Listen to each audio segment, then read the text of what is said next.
వైశాఖ పురాణం 7వ అధ్యాయం. వైశాఖ మాస దానములు.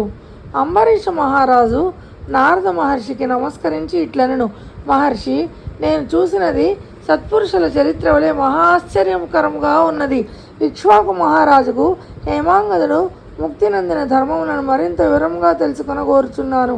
దయ ఉంచి నాకు వివరింప కోరుతున్నాను. శృతకీర్తిని మాటలను విని శృతదేవ మహాముని, నాయన, నీవు అడిగినది మంచి విషయం, తప్పక చెప్పదగినది, బాగు వినుమని ఇట్టి వివరింపసాగెను. రాజర్షి శ్రీ మహావిష్ణువునకు ప్రీతికరములకు ధర్మములను వినవలయునను కోరిక యుక్తమైనది. అంటే సరైంది, మంచిది. నీ బుద్ధికి గల సదాశక్తిని తెలుపుచున్నది. ఎన్నో జన్మల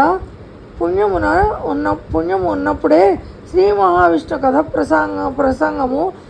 ప్రసంగమునందు ఆసక్తి కలుగును. నీవు యువకుడవు, రాజాదిరాజువు.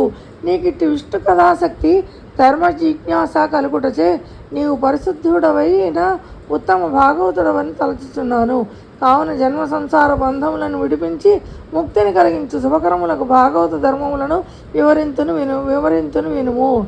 యథోచితములకు శుద్ధి, మడి, స్నానము, సంధ్యావందనము, దేవతలకు, ఋషులకు, పితృదేవతలకు తర్పణములు, అగ్నిహోత్రము, పితృశ్రాద్ధము మానకుండుట, వైశాఖ వ్రతాచరణ ఇవి మిక్కిలి పుణ్యప్రదములు. వైశాఖ మాస ధర్మములను ఆచరింపని వానికి ముక్తి లేదు. సర్వధర్మములందును వైశాఖ వ్రత ధర్మం ఉత్తమము, సాటి లేనిది.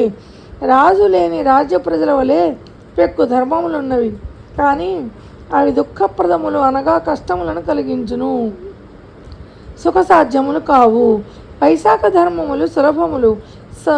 సువ్యవస్థితమగు రాజు పరిపాలనలో ఉన్న ప్రజలకు వలె సుఖశాంతిప్రదములు. అన్ని వర్ణముల వారికి, అన్ని ఆశ్రమముల వారికి సులభములు, ఆచరణము సాధ్యములు, పుణ్యప్రదములు.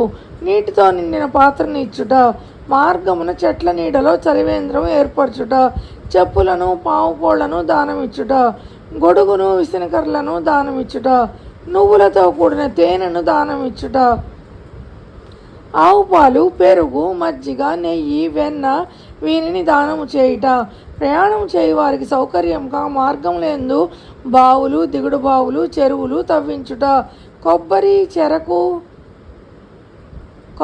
చెరకు గడల రసము, కస్తూరి వీటిని దానము చేయుట, మంచి గంధమును పోయుట, మంచము, పరుపు దానమిచ్చుట, మామిడి పండ్ల రసము, దోస పండ్ల రసము దానము చేయుట, దమనము, పుష్పములు, సాయంకాలముల గుడోదకము అంటే పానకము, పూర్ణిమయందు పులిహోర మొదలగు చిత్రాన్నముల దానము, ప్రతిదినము దజ్జోదనము దానము చేయుట, తాంబూల దానము, వైశాఖ అమావాస్య నాడు వెదురు కొమ్మల దానము ముఖ్యములు.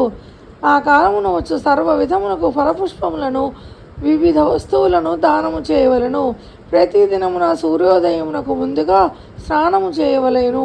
శ్రీ మహావిష్ణు పూజ తర్వాత విష్ణు కథాశ్రవణం చేయవలెను. అభ్యంగ స్నానము వైశాఖమున చేయరాదు. ఆకులో భుజింపవలెను. ఎండలో ప్రయాణం చేసి అలసిన వారికి విసనకర్రతో విసరుట, సుగంధ పుష్పములతో ప్రతిదినము విష్ణు పూజ చేయుట, పండ్లు, పెరుగన్నము నివేదించుట, ధూపదీపముల సేవ, గోవులకు ప్రతిదినము గడ్డిని పెట్టుట, సద్బ్రాహ్మణుల పాదములను కడిగి ఆ నీటిని తలపై చల్లుకొనుట ముఖ్య కర్తవ్యములు. సొంఠి, బెల్లము, ఉసిరిక, పప్పు, బియ్యము, కూరగాయలు వీటిని దానము చేయవలెను.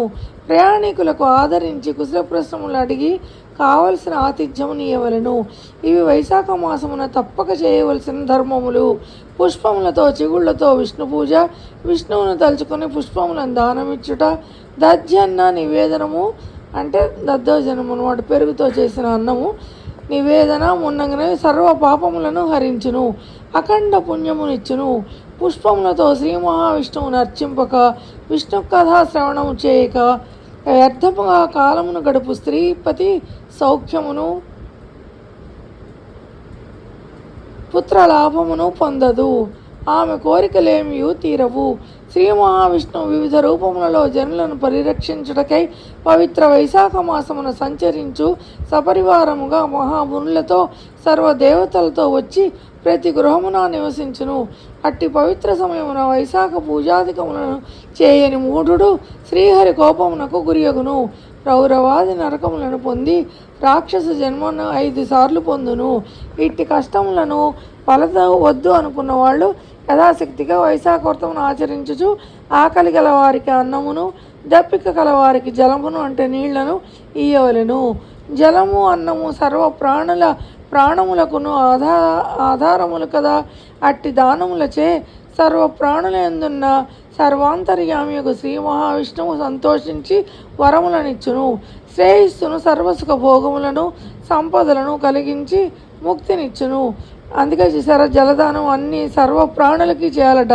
అందుకే ఎండాకాలంలో పక్షులకు పాపం నీళ్ళు అందవని చాలామంది నీళ్లు పక్షులకి గింజలు పైన పెట్టి ఉంచుతారు.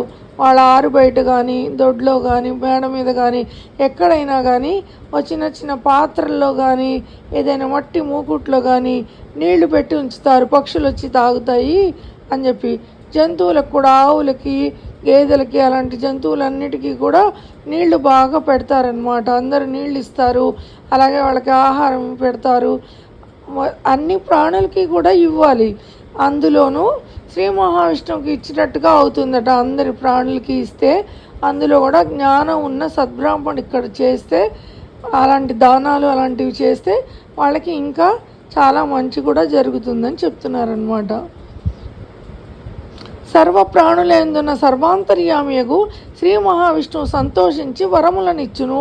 శ్రేయస్సును సర్వసుఖ భోగములను సంపదలను కలిగించి ముక్తిని ఇచ్చును. జలదానము చేయని వారు పశువులై జన్మింతురు. అన్నదానం చేయి వారు పిశాచములుగా ఆగుచున్నారు. అన్నదానం చేయక పిశాచత్వం పొందిన వారి కథను చెప్పుచున్నాను వినుము. ఇది నాకు తెలిసిన ఆశ్చర్యకరమైన విషయము సుమా అని తర్వాత అధ్యాయంలో చెప్తారు. వైశాఖ పురాణం 7వ అధ్యాయం సంపూర్ణం.